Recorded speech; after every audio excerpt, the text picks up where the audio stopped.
basi hatujatimiza ile assignment. Kwa hiyo tunashukuru Mungu sana, na Mungu anapokupa mambo kama haya, anapokuambia wiki 7 za kushukuru, alafu anasema wiki 7 za kumsifu, it's very wonderful. Na kitu kikubwa Mungu anakitengeneza kwa ajili yako. Haleluya! Kuna baraka kubwa, kuna jambo kubwa sana, na wakati huo ambao ni wa Yesu tu, basi ndio Yesu anafanya jambo kubwa. Haleluya, haleluya, haleluya. Sasa niseme kwa ufupi tu, tunaendelea na kwa nini Yesu alikuja ulimwenguni. Kwa nini Yesu alikuja ulimwenguni? Tumeshapata majawabu hapo nyuma, tumepata majawabu. Yesu alikuja kutafuta na kuokoa kilichopotea. Alikuja kutafuta na kuokoa kilichopotea. Hiyo ni principle, hiyo ndio mission kuu. Lakini anapotekeleza hilo na mambo mengine yanaambatana nalo. Jambo la pili tukasema kuzivunja kazi za ibilisi, kuzivunja kazi za ibilisi, na tukajifunza kuhusu jambo hilo, kuzivunja kazi za ibilisi. Na baada ya hapo tukafuatia na jambo la tatu, ambapo tulisema kila mtu amwaminie asikae gizani. Kwa hiyo kukutoa gizani, kukutoa usikae gizani, na mambo yako yasikae gizani tena. Kwa hiyo tunashukuru. Sasa leo tunasema Yesu alikuja, yeye alikuja ulimwenguni, yeye alikuja ulimwenguni ili kukuponya, ili kuponya ulimwengu, ili kuponya. Haleluya! Alikuja ili kuponya, alikuja ili kuponya. Sasa na hili linaonekana wazi katika kazi zake. Unapofuatilia kazi za Yesu alipokuwepo ulimwenguni, unagundua kabisa kati ya jambo kubwa ambalo alifanya ni kuponya. Na tunaweza tukaanzia kitabu kile cha Luka sura ile ya 5. Tuanzie hapo, kitabu cha Injili ya Luka sura ile ya 5. Na niseme kwamba kwa nini alikuja kuponya? Kwa nini kuponya? Tutakapokuwa tunatembea kwenye mistari kadha wa kadha, tutagundua kwamba yule adui alipokuja ulimwenguni, anapotekeleza kazi zake zote zile za kuchinja, kuharibu, kuiba, kuua, zile kazi zote, repair yake inahitaji hili. Kati ya kitu ambacho lazima kifanyike ni hili. Anapoharibu relationships, you need to heal. Anapopiga, anapoumiza, anaposababisha maumivu, you need hili. Kwa hiyo kutokana na kazi za ibilisi, kutokana na zile kazi ambazo ibilisi amezifanya kwa watu, kwa hiyo uponyaji unakuwa ni kitu ambacho ni cha muhimu na cha lazima. Sio tu cha muhimu, ni cha lazima. Huwezi kulifanya kazi hii bila kuponya, kwa sababu kuna uharibifu. Palipotokea uharibifu, palipotokea kuiba, palipotokea kuua, palipotokea kuchinja, palipotokea kupiga, palipotokea kazi zote hizo za adui zilipofanyika, unaposhughulika nazo, kati ya jambo ambalo ni lazima lifanyike huwa ni jambo la kuponya. Na uponyaji wa kiroho, Yesu alikuja kuponya roho, kuponya mwili, kuponya nafsi, kuponya mahusiano, kuponya maisha, kuponya hatima za watu, kuponya kile kazi yoyote ambayo imepata madhara kutokana na adui. Kwa hiyo kitabu cha Luka sura ya 5 nikusomee mstari wa 31 hadi 32. Mstari wa 31 hadi 32. Nikianza na mstari wa 30, Biblia inasema ikawa Mafarisayo na waandishi wao kuwanung'unikia wanafunzi wake wakisema, mbona mnakula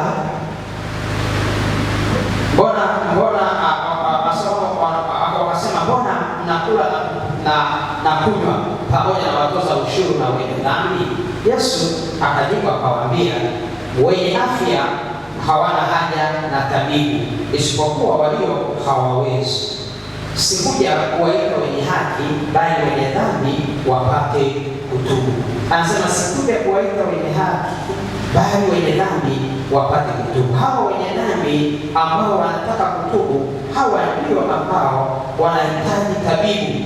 Hawa ndio wanaohitaji tabibu, wanahitaji tabibu. Kwa hiyo anasema Yesu akawaambia, wenye afya hawana haja ya tabibu wenye afya, lakini walio hawawezi, yani walio wagonjwa, walio wagonjwa hawa wanahitaji tabibu. Na kwa sababu, na anasema kwamba kwa sababu ya dhambi hawako wengi ambao hawawezi, wako wengi ambao wanaumwa, wako wengi ambao wanahitaji kupona. Kwa hiyo Yesu anahusisha kazi ya dhambi, anahusisha dhambi na kuharibu afya, anahusisha dhambi na kuharibu afya, anahusisha dhambi na kuleta uharibifu kwenye afya ya mwili, afya ya roho, afya ya akili, afya ya mahusiano, Kwa hiyo anahusisha dhambi na uharibifu wa afya, na kwa hiyo kama pana dhambi pana uharibifu wa afya, na hivyo panahitaji tabibu, na Yesu ni tabibu wa kweli. Haleluya!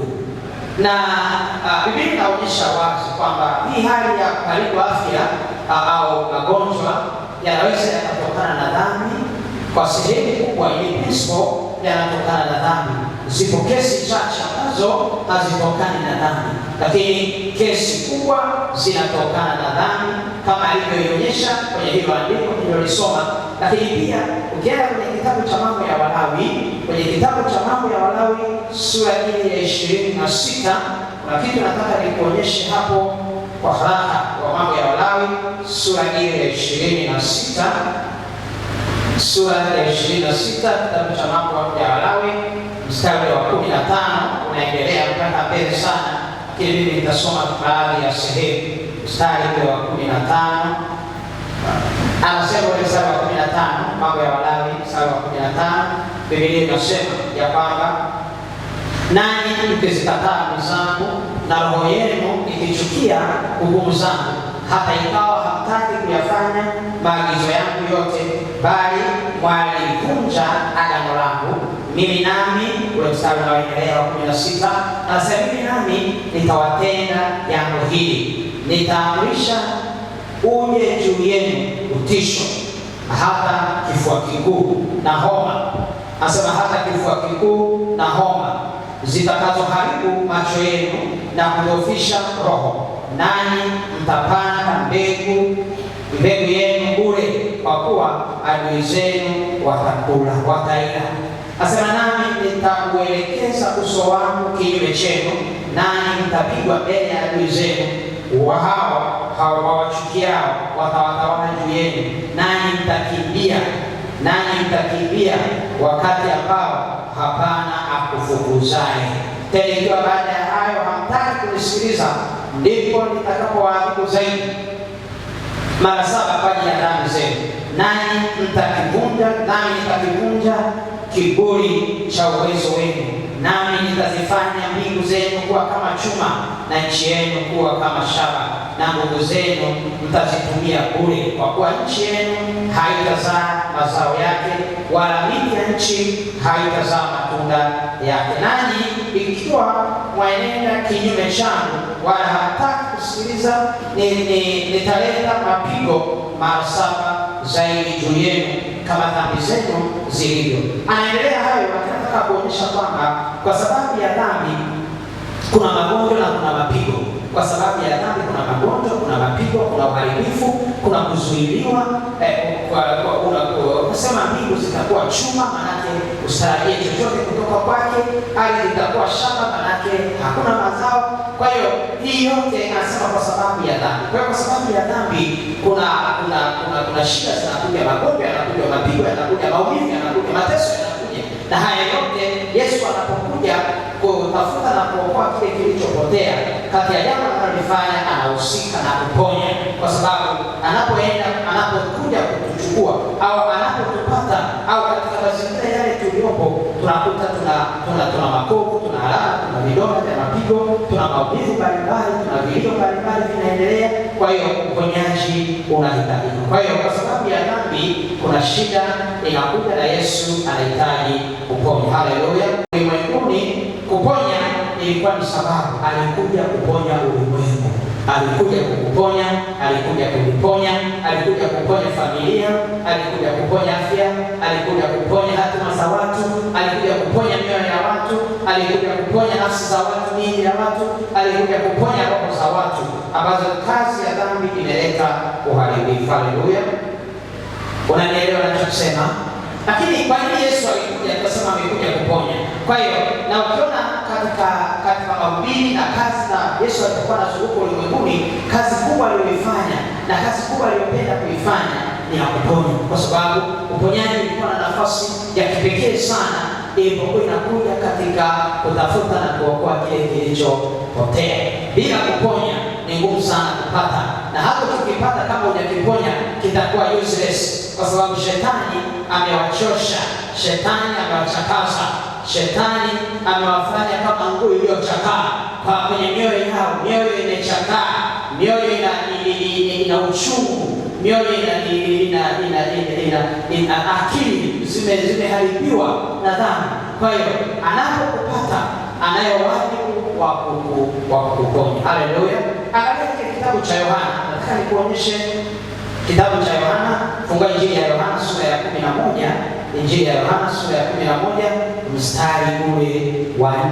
Injili ya Yohana sura ya 11 mstari wa 4, Biblia inasema ya kwamba, angalia mstari wa 4. Na Yesu aliposikia alisema, ugonjwa huu si wa mauti, bali ni kwa ajili ya utukufu wa Mungu, ili mwana wa Mungu atukuzwe kwa huo.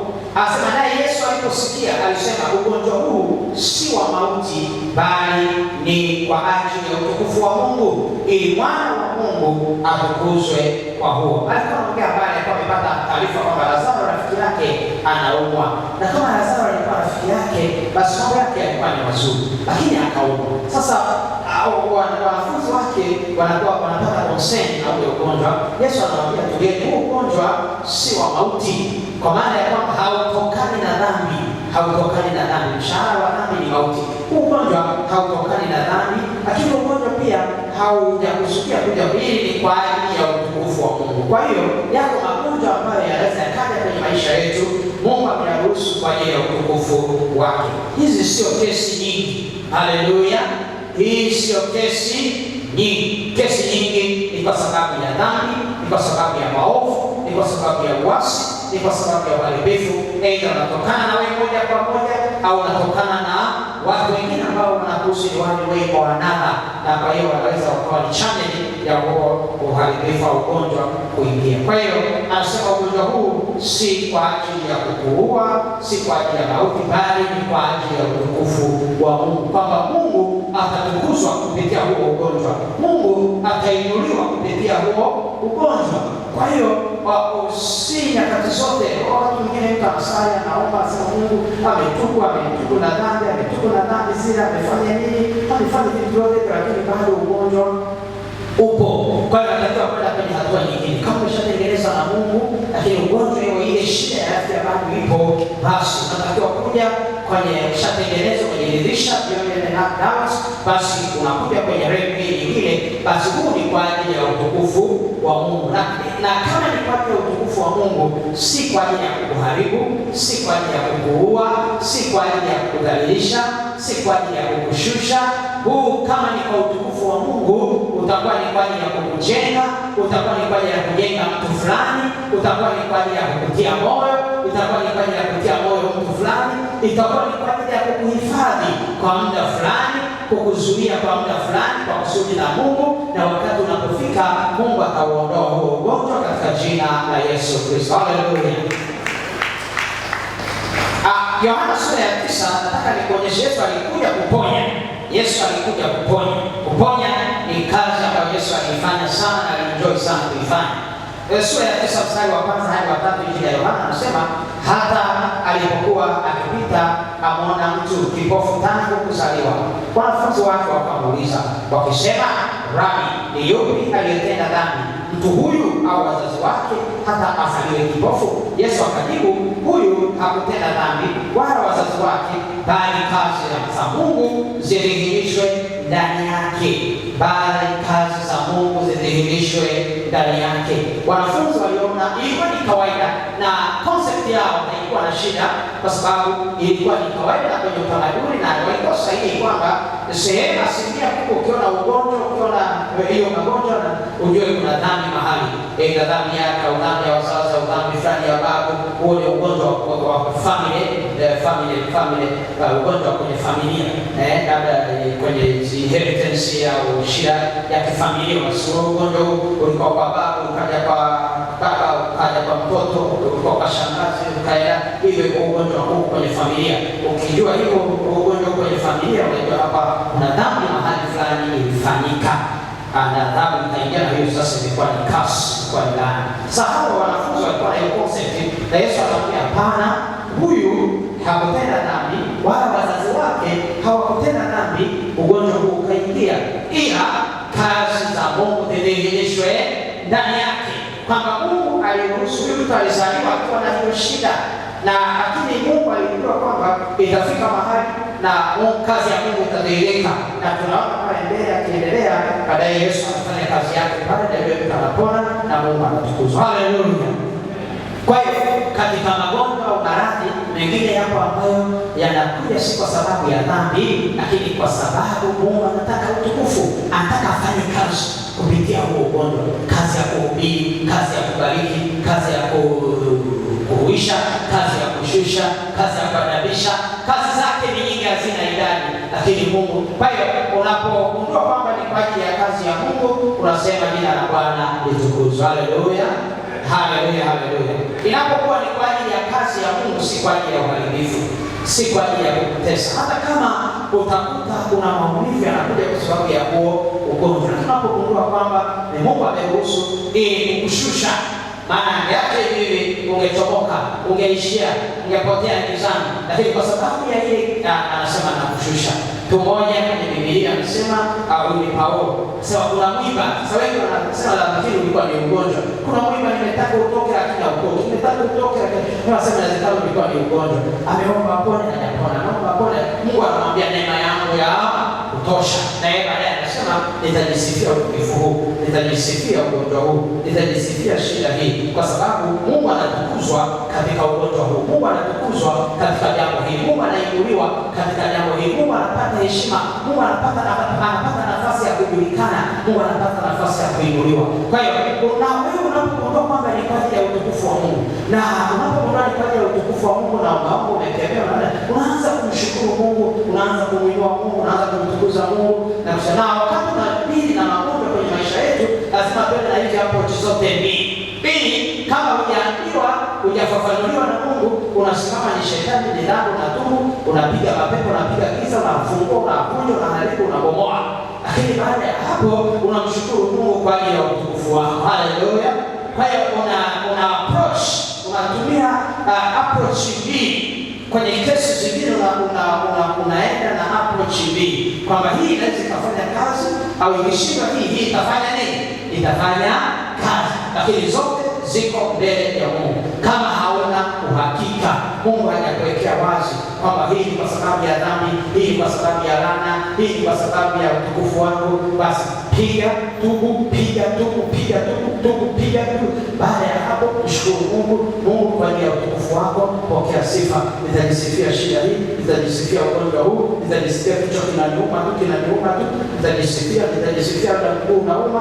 Nitamwambia Mungu asante, na asante kwa sababu ninajua katika unalo jambo, unalo utukufu, unapokea heshima, unakusudezekana ukawa haujui na unaweza usijui, lakini Mungu ana sababu. God has a stake. Mungu ana dawa, ni mdawa wa hilo jambo. Kwa hiyo unamshukuru Mungu. Haleluya. Yesu alikuja kuponya. Yes, Jesus is the healer. Haleluya. Na kwa kweli Mungu wetu Yesu Kristo ndiye pekee anayeweza kuponya. Wanadamu wanatibu, akienda hospitali wanatibu. Ni Mungu pekee anayeweza kuponya. Unapoongelea kupona, unapoongelea uponyaji, kwa kweli unaongelea Mungu na unaongelea Yesu Kristo pekee. Haleluya. Nje yake kuna treatment, nje yake kuna matibabu. Utapata matibabu, utatibiwa.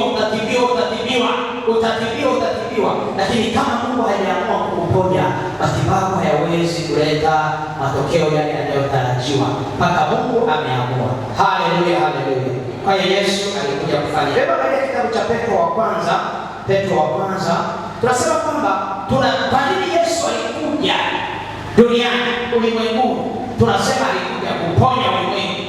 Na unapogundua sababu ya kuja, unapata nafasi ya kumshukuru. Na leo tunaona unapata nafasi ya kumsifu. Kwa hiyo unaweza ukamsifu kwa kuja kwake kukuponya, na unaweza ukamsifu kwa kukuponya. Na hata sasa mara nyingi umeumwa, lakini Mungu akakuponya. Unayo sababu ya kumsifu, unayo sababu ya kumtukuza.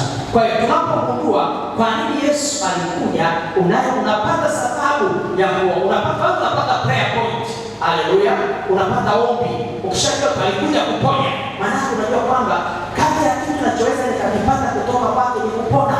Ninaomba uniponye, ninaomba uponye maisha yangu, ninaomba uponye familia yangu, ponya ndoa yangu, ponya biashara yangu, ponya uchumi wangu, ponya kazi yangu, ponya maisha yangu, ponya njia zangu, ponya hiki, ponya kile, ponya fikra zangu, ponya mipango yangu. Kwa hiyo unamsambaza as much as possible, unamsambaza kadri Roho Mtakatifu anavyomsaidia ili aweze kufanya kazi yake ya kuponya. Haleluya. Unanielewa? Angalia kitabu cha Petro wa kwanza. Nikusomee Petro wa kwanza. Kitabu kile cha Petro wa kwanza. Petro wa kwanza sura ya pili mstari wa 24. Mstari wa 24 na 25. Yeye mwenyewe alizichukua dhambi zetu katika mwili wake juu ya mti, tukiwa wafu kwa mambo ya dhambi, tuwe hai kwa mambo ya haki, na kwa kupigwa kwake tuliponywa. Kwa maana tulikuwa tumepotea kama kondoo, lakini sasa tumemrudia mchungaji na mwangalizi wa roho zetu. Tulikuwa tumepotea kama kondoo, lakini sasa tumemrudia mchungaji na mwangalizi wa roho zetu. Wewe uliyeokoka umemrudia mchungaji na mwangalizi wa roho yako. Kama hujaokoka bado hujamrudia mchungaji na mwangalizi wa roho yako. Na anasema kwa sababu hii alipigwa, na kwa kupigwa kwake tulipona. Yaani moja ya sababu za Yesu kupigwa, alipigwa mijeledi, alipigwa msumari, alipigwa mapigo yote aliyoyapata, na mpaka kutoka damu. Mapigo yale ilikuwa kati ya jambo kubwa alikuwa analishughulikia ni kukuponya. Kwa hiyo Yesu tunaona kwamba jinsi gani uponyaji kwa Yesu unavyompa alivyoupa nafasi kubwa kwa ajili yako. Ameupa nafasi kubwa sana kwa ajili yako, kiasi ambacho anapigwa ili upone. Anapigwa ili upone. Anapigwa ili upone. Anapigwa mijeledi ili upone. Anapigwa, anawekewa na taji ya miba ili upone. Anapigwa na misumari ile ili ufanye nini? Upone. Anachomwa na mkuki ili ufanye nini? Upone. Kwa hiyo unaweza ukaona how much has paid for your healing. Hallelujah. Unaweza ukaona ni kiasi gani Mungu amelipa, ni kiasi gani Yesu amelipa kwa ajili ya uponyaji wetu. Hallelujah. Hallelujah, hallelujah. Na ndio maana tulisikia kwamba Mungu anasema tukatae kuumwa. Unakataa kuumwa kwa sababu alishapigwa ili usiumwe. Unanielewa? Kama unanielewa nyosha mkono kama unanielewa. Asante Yesu, asante Yesu. Haleluya. Yaani alilipa kwa gharama kubwa sana kwa ajili ya uponyaji wako. Kwa hiyo sasa kama unakuumwa, you have a right to refuse. Unayo haki ya kukataa kuumwa kwa sababu ulishalipiwa kuumwa kwamba usiumwe tena. Na kama unaumwa unasema nataka kupona kwa sababu alishapigwa, alishachomwa na mikuki, alishapigwa na mijeledi. Wengine wakampiga na mate, wengine wakampiga na maneno yao, wengine wakampiga na hiki na kile. Alipigwa kwa kila aina ya mapigo kwa ajili ya kupona kwako, kwa ajili ya kupona kwangu. Kwa hiyo kwa Yesu uponyaji ni resource ambayo ni ya lazima sana kwako na kwangu. Kwa hiyo kama yeye amegharamika kiasi hicho kwa ajili ya uponyaji, kwa nini tusidai? Kwa nini tusiamini kupona? Na kwa nini tusitafute kupona? Kwa nini tusiombe kupona? Kwa nini tusiamini kupona? Haleluya, haleluya, haleluya. Kwa hiyo na unamuomba yeye, unamwambia Yesu, kwa kupigwa kwako nilipona. Kwa hiyo mimi nakataa kuumwa. Unakataa kabisa, unakataa. Jamaa wakishajua kwamba umeelewa hiyo Kiswahili, umeelewa hiyo maneno ya kwamba amepigwa ili uweze kupona, basi sheria inasimama, inachukua mkondo wake, vifungo vinafunguliwa pale, na adui anaonyesha kwamba unaona ameamini. Kwa hiyo kama ameamini na amedai, anatakiwa apate haki yake, na unapata haki yako. Haleluya. Kwa hiyo kataa kuumwa. Haleluya. Nasema kataa kuumwa kwa jina la Yesu. Kataa kuumwa kwa jina la Yesu. Kataa kuumwa kwa jina la Yesu. Kataa kuumwa kwa jina la Yesu. Sasa unisikilize. Kama iligharimu namna hiyo, ujue na shetani has a great interest. Adui ana interest kubwa na watu kuumwa. Shetani ana jambo kubwa, anaua sana, ana shauku kubwa watu waumwe, ana shauku kubwa watu wawe wagonjwa, ana shauku kubwa watu wawe na maradhi mbalimbali, watu wawe katika hali ya kuumwa hiki au kile, kwa sababu ni moja nyenzo za kutesa watu, moja nyenzo za mateso. Kwa hiyo kama Yesu aligharamika sana ili upone, ujue shetani naye anagharamika sana ili uumwe. Kama Yesu alishughulika sana ili upone, ujue shetani naye anashughulika sana ili uumwe. Kwa hiyo wewe usikae poa, wala usichukulie poa, wala usichukulie tu kwamba vyovyote vile viwavyo na viwe. Lazima kama unataka cha Yesu, lazima na wewe ushughulike. Haleluya. Na usiposhughulika na cha Yesu, automatically unashughulika na cha adui. The opposite is true. Tunaenda pamoja. Unanielewa? Yani kama haushughuliki sana na kupona, manake unashughulika sana na kuumwa. Usiniulize kwa namna gani, mimi ninachojua tu, kama hautafuti kupona, kama haung'ang'ania uponyaji, unang'ang'ania magonjwa, unang'ang'ania kuumwa. Kwa namna gani? Kwa sababu ukikataa A, umekubali B. Hiyo ni kanuni. Haleluya. Nasema hivi, ukikataa A, umekubali B automatically. Ukikataa nuru, umekubali giza. Hakuna intermediate. Ukikataa Mungu, umekubali ibilisi.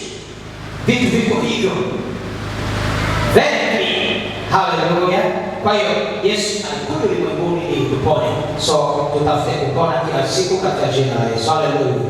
Haleluya, haleluya. Angalia ni malizie. Angalia Mathayo sura ya 4. Angalia kitabu cha Mathayo. Natamani uelewe sana. Mathayo sura ile ya 4 mstari wa 23 hadi wa 25. Kitabu cha Mathayo sura ya 4 mstari wa 25 hadi wa 25, Biblia inasema naye alikuwa akizunguka, unisikilize, naye alikuwa akizunguka katika Galilaya yote akifundisha katika masinagogi yao na kuihubiri habari njema ya ufalme wa Mungu na kuponya ugonjwa na udhaifu wa kila namna katika watu. Na habari zake zikaenea katika Shamu yote, wakamletea wote waliokuwa hawawezi, walioshikwa na maradhi mbalimbali na mateso, wenye pepo na wenye kifafa na wenye kupooza, akawaponya. Na makutano mengi wakamfuata kutoka Galilaya na Dekapoli. Sasa usikilize na Yerusalemu na Uyahudi na ng'ambo ya Yordani.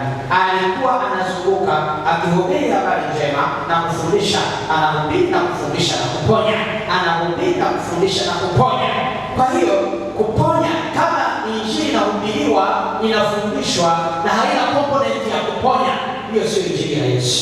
Kama injili inahubiriwa, inafundishwa na haina component, haina kipengele cha kupona, hiyo sio injili aliyoihubiri Yesu. Injili ya Yesu inaambatana na uponyaji. Uponyaji wa roho, uponyaji wa mwili, uponyaji wa akili, uponyaji wa hisia, uponyaji wa mahusiano, uponyaji wa maisha.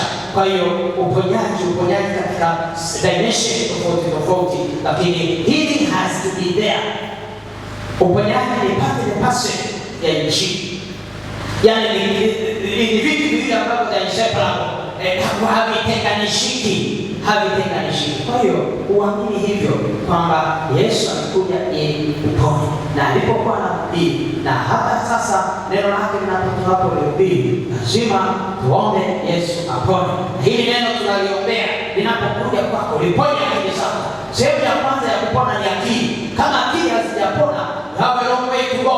Akili na ufahamu ukipona, imani inaweza kupata nafasi. Na imani inapopata nafasi, sasa uponyaji wa vitu vingine unaweza kuendelea kirahisi. Uponyaji wa mwili, uponyaji wa mahusiano, uponyaji wa nini. Lakini kwa sababu akili yako imepona, imetoa nafasi ya kuamini, na roho yako inapona na moyo wako unapona. Vitu hivyo vinapopata, unapofikiwa na uponyaji wa Yesu, ambayo ni kazi ya Injili, inatoa nafasi kwa ajili ya uponyaji mwingine kuendelea. Kwa hiyo Yesu anapokuambia shughulikia hili, maana anataka pona. Pona anapokuambia acha dhambi, ni kuambia pona. Kwa hiyo unapoendelea kukaa katika dhambi, unaendelea kukaa katika ugonjwa. Na kwa hiyo umechagua ugonjwa, umekataa uponyaji, umechagua ugonjwa. Unanielewa? Haleluya. Asante, asante. Pigia Roho Mtakatifu makofi. Angalau Roho Mtakatifu anapenda makofi. Hebu pigie makofi. Yes, tunashukuru Roho Mtakatifu anapenda makofi. Kwa hiyo anapokuambia acha dhambi, anakuambia pona. Ukikataa kwenda kwenye ile dhambi, basi umeamua umechagua ugonjwa. Haleluya. Hebu angalia kitabu kile cha Matendo ya Mitume. Nataka kukupa mistari ya uponyaji ni mingi tu, lakini nimechagua michache ili kuleta hili fundisho kwako, ambayo naamini baada ya mafundisho haya imani yako juu ya uponyaji wa Yesu itaenda kwenye degree nyingine, na leo utapona na utaendelea kupona katika jina la Yesu Kristo. Nasema imani hii itakapoingia ndani yako, utatoka na ugonjwa ndani. Nasema utatoka na ugonjwa katika nyumba hii. Haleluya. Isipokuwa kama ni kwa utukufu wa Mungu tu utatoka nao, lakini kama si kwa utukufu wa Mungu ni sana. Na sasa nasali tena nakwambia, uko ndani hapa au unanisikia, kama unalipokea neno na unaliamini, huo ugonjwa utakuachia leo katika jina la Yesu. Nasema utakuachia leo katika jina la Yesu. Nasema utakuachia leo katika jina la Yesu. Utakuachia katika jina la Yesu Kristo. Na ule ugonjwa ambao ulikuwa unasubiri kazi ya Mungu idhihirishwe, na saa imefika ya hiyo kazi kudhihirishwa. Hiyo kazi itadhihirika ndani yako katika jina la Yesu Kristo. Haleluya, haleluya. Yes, angalia Matendo ya Mitume sura ya 10 mstari wa 38, nikusomee pale, kuna habari nzuri sana. Neno linasema, anasema kwamba sura ya 38, yes, sura ya 38. Bwana Yesu 37 anasema jambo hili ninyi mnalijua liloenea katika Uyahudi wote likianzia Galilaya, baada ya ubatizo aliohubiri Yohana. Baada ya ubatizo aliohubiri Yohana, habari za Yesu wa Nazareth, jinsi Mungu, sikiliza hiyo interest, sikiliza kwa habari za Yesu wa Nazareth, jinsi Mungu aliyomtia mafuta kwa Roho Mtakatifu na nguvu, naye akazunguka huko na huko akitenda kazi njema na kuponya wote walioonewa na ibilisi. Haleluya. Kwa maana Mungu alikuwa pamoja naye. Akazunguka huko na huko akitenda kazi njema, akaponya wale wote walioonewa na ibilisi. Kwa hiyo magonjwa ni uonevu. Haleluya. Wale wote walioonewa na ibilisi. Unao ugonjwa ni uonevu. Sasa kataa kuonewa kwa jina la Yesu. Haleluya. Haleluya, haleluya. Yule aliyekuwa anazunguka, anaenda Dekapoli, anaenda Galilaya, anaenda Yerusalemu, anaenda Nazareti, anaenda Bethlehemu, anaenda Kapernaumu, yuko mahali hapa akifanya kazi zile zile, yuko hai na yuko mahali hapa akiendelea na kazi yake ya kuponya kama alivyoipenda miaka ile, anaipenda hata sasa, na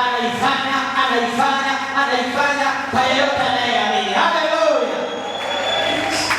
Akasema wale walioonewa na ibilisi, yeyote aliyoonewa na ibilisi mahali hapa leo tunapiga hiyo nguvu ya uonevu katika jina la Yesu Kristo.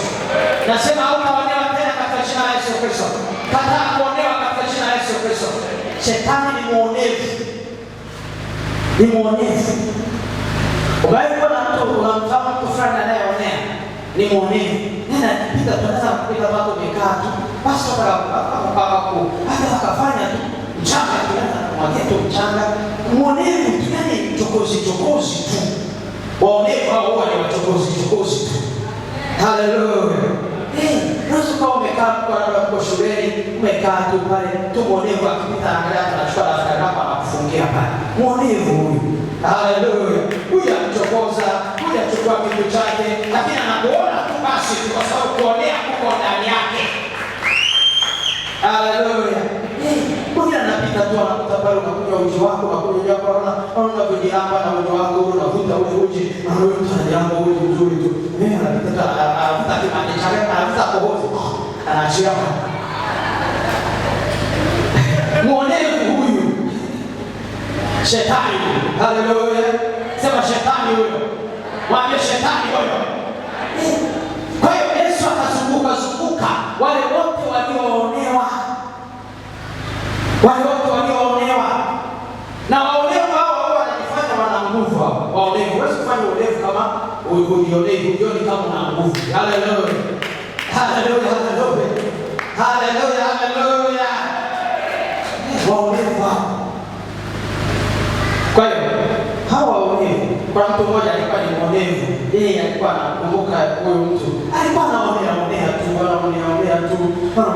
tu. Sasa akapita ilikuwa ni kijijini kwetu na kumbuka huyo mtu. Sasa anapita anaonea mpaka hata tulikuwa tumeenda kuchunga ng'ombe kule. Anaonea tu sasa akapita anaonea na ng'ombe pale. Anapiga tona.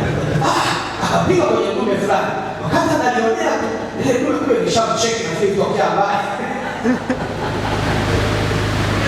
Anaenda tu amegusa. Nikainuka naye. Nikarusha. Haleluya, haleluya. Kuna ujumbe unaitwa Yesu. Haleluya. Leo nikainama na kutoka ile Yesu kwa maisha yako. Haleluya. Mapepo watachotwa, majini watachotwa, vinamkera vitachotwa, magonjwa yatachotwa, yaliyokuonea watachotwa. Kwa damu ya Yesu watachotwa, kwa jina la Yesu. Haleluya. Yesu ni dume.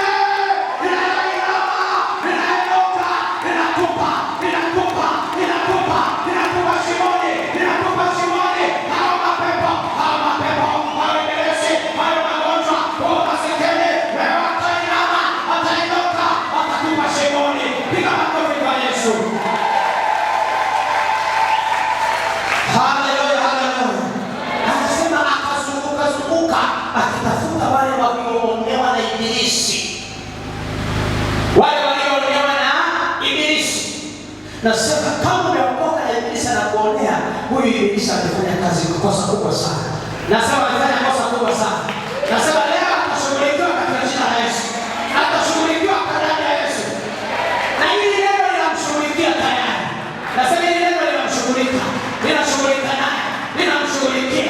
Ninashughulika naye. Ninashughulika naye. Wanaokuonea, wanaonea ndoa yako, wanaonea watoto wako, wanaonea masomo yako, wanaonea biashara yako, wanaonea duka lako, wanaonea wateja wako. Hakuna wateja wanakuja, anasimama pale. Hakuna kwenda kununua kwake. Hakuna kwenda. Wamezuia wateja, wamezuia watu wazuri, wamezuia njia yako, wamekaa tu njiani, anasema hakuna kupita. Leo tutapita naye kwa jina la Yesu, kwa damu ya Yesu, tutapita naye, tutamchoma, tutamrusha. Haleluya! Huyo ambaye ameonea leo, mwisho wa uonevu umefika. Mwambie jirani, mwisho wa uonevu umefika. Na najua wengine wanaonewa tu kwa sababu ya hofu, kwa sababu ya uoga. Anza kapita tu para mama, si kwamba ana nguvu nyingi, lakini kwa sababu ya umekaa sijakabipiga, sijakabiumiza hiyo hofu. Nasema hofu leo haipo. Nasema hofu haiko ndani yako. Nasema hofu haiko ndani yako. Leo utachota na kuwaka. Haleluya. Utachimba na kurusha. Haleluya. Utamoa na kutupa. Haleluya. Unazo nguvu wewe uliyookoka. Unazo nguvu. Nasema unazo nguvu. Nasema unazo nguvu. Nasema unazo nguvu. Unaweza. Hadi unaonewa. Sasa nasema kama umekubali kuonewa na umekuja mahali hapa, mimi nasimama, niko na Yesu, ninampiga huyo anayekuonea, ninampiga, ninamfuata, ninambinua kwa jina la Yesu. Haleluya, haleluya. Kazi yetu wahubiri tunakuja kuwasaidia wale ambao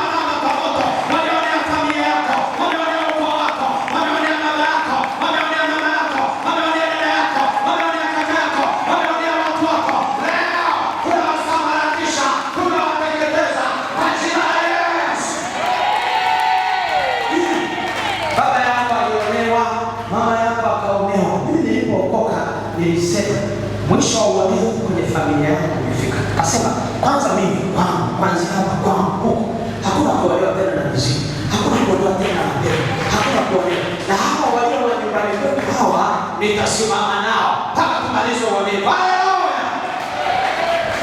Kwa hiyo wewe uliookoka hakuna kuonewa tena. Angalia, wewe malizia hili alikwambia kitabu cha Luka, nikusomea hapo ili ujue kwamba kama unaonewa basi wewe anaonewa kubwa, lakini si alijielewi si koje.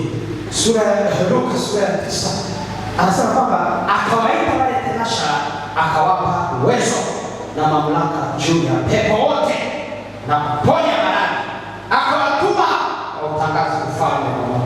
Kuna mtu amepewa kazi ya kutangaza ufalme wa Mungu mahali hapa. Hebu nyosha mkono. Kama kuna mtu amepewa kazi ya kutangaza injili, sasa wewe uliyepewa hiyo kazi, umepewa na nguvu, umepewa na uwezo, umepewa na mamlaka, umepewa jina la Yesu, umepewa damu ya Yesu, umepewa neno la Mungu, umepewa malaika, umepewa Roho Mtakatifu, umepewa moto, umepewa vitu vyote. Unaonewa.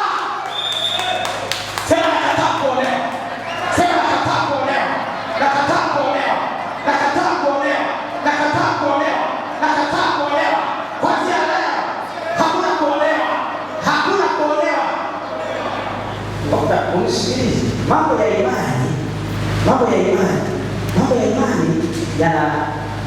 yanahitaji uyapokee, uyaamini na wakati. Haleluya. Haleluya. Unajua sasa tunataka kuruka imani inapokuingia huwezi kuacha kuruka. Unanielewa? Imani inapokuingia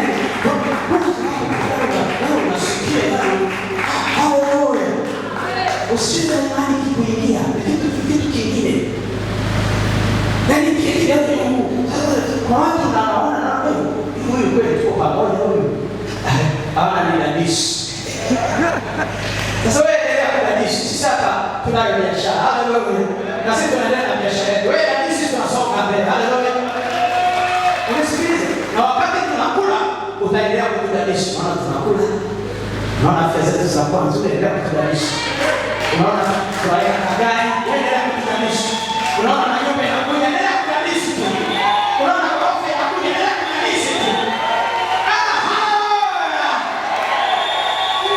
Unaona kampuni inakuja, ni basi unaona sasa unaanza kwa chini. Wewe acha waendelee kudadisi tu.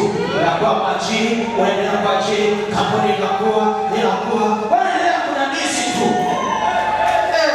Pole. Wadadisi na wapa pole. Haleluya. Nasema wadadisi na wapa pole. Haleluya. Nasema wadadisi na wapa pole. Haleluya. Haleluya. Haleluya. Wale watu ambao wapo. Nasema huo moyo ufunguke, imani hiki. Haleluya.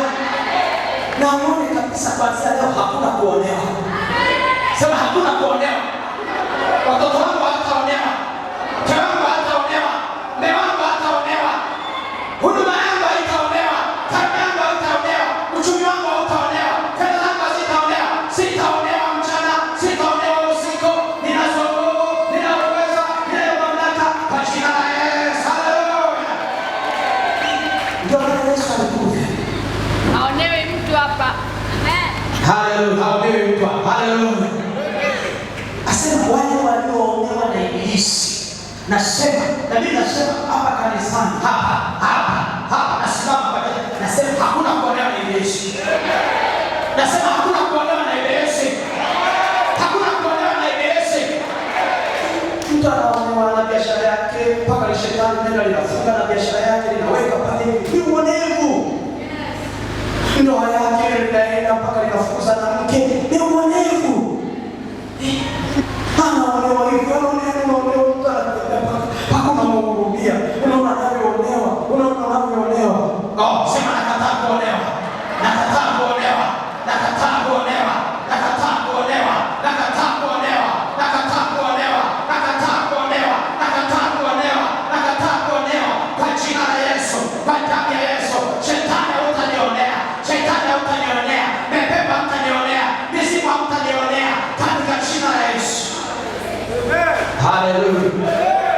Yesu. Kwa hiyo Yesu alizunguka. Moja anaponya kwa sababu ya ya uonevu. Shetani anatumia magonjwa kuonea watu. Kwa hiyo Yesu anakuja, anaponya, anaonea biashara yako. Kuna mama mmoja kwenye Biblia alionewa kweli kweli. Biashara yake miaka 12, biashara yake yote anahangaika huko na huko anatafuta uponyaji. Kamaliza mali yote, biashara yote kamaliza. Anaonewa tu na Yesu. Haleluya. Kwa hiyo kati ya jambo ambalo ndugu zangu, yani Yesu anapenda kulifanya ni kuponya. Kwa hiyo kati ya kama unavyoamini unasamehewa dhambi, naomba uamini ikwani kwamba unapona. Yani kama unaamini una dhambi kwamba Mungu nimekosa unisamehe, basi dhambi imeisha. Hebu amini hivyo hivyo. Kwa sababu anasamehe ili aponye. Kama hana sababu ya, kama hataki kuponya, hana sababu ya kusamehe. Unaelewa? Kwa hiyo amini katika uponyaji wa Yesu kwa kiwango kile kile unachoamini katika msamaha wa Yesu. Kama unaamini anasamehe dhambi, amini anaponya. Usihangaishwe na maumivu yanayoendelea. Maana hizo physical feeling mara nyingi zinatuchelewesha, zinavuruga. Unapewa, unaenda unaharibu, unapewa unaharibu, unapewa unaharibu, unapewa unaharibu. Sasa amini kwa kiwango kile kile, kwa sababu Mungu ana interest kubwa sana na kuponya kuliko tunavyojua. Haleluya. Na kwa sababu pia katika kuponya watu wanamsifu Mungu. Hebu nimalizie na hilo andiko. Maandiko ni mengi sana ya uponyaji, lakini nimalize na hili hapa. Angalia kitabu cha Matendo ya Mitume sura ya 3. Nimalize na hiyo. Matendo ya Mitume sura ya 3.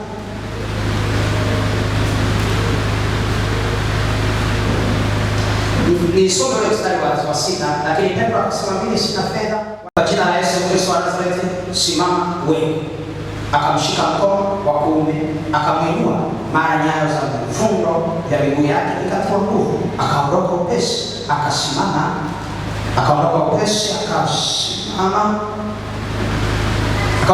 akasimama, akaanza kwenda, akaingia ndani ya hekalu pamoja nao, akienda akirukaruka na kumsifu Mungu. Haleluya. Akienda akirukaruka na kumsifu Mungu kwa sababu Yesu amemponya. Haleluya. Huu mwezi tumesema tuna wiki saba za kumsifu Mungu.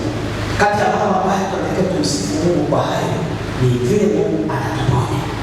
Amekuponya huko nyuma, tunamsifu kwa vile alivyokuponya, tunamsifu kwa vile anavyoendelea kukuponya, kwa sababu Ibilisi yupo kila wakati akiwinda. Nimesema Mungu Yesu aliingia gharama kubwa sana ili kuponya, ili kuponya.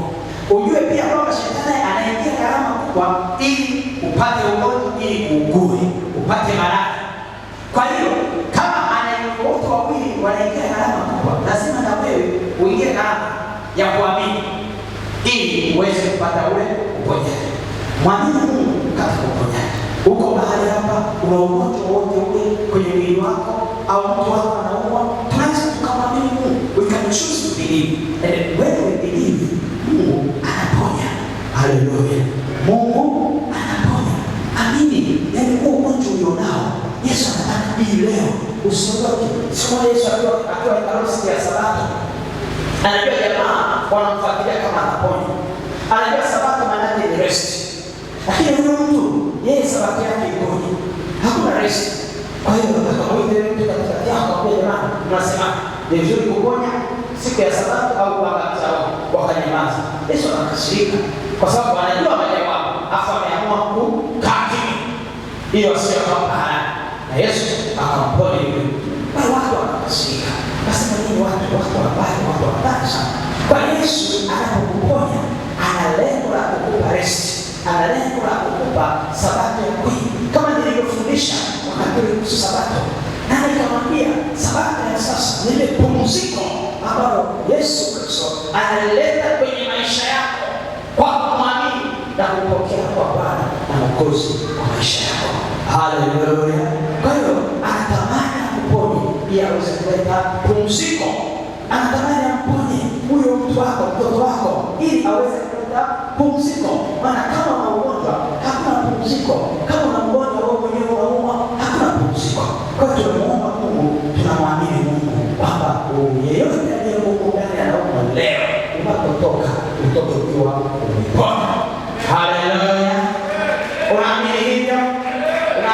ndio?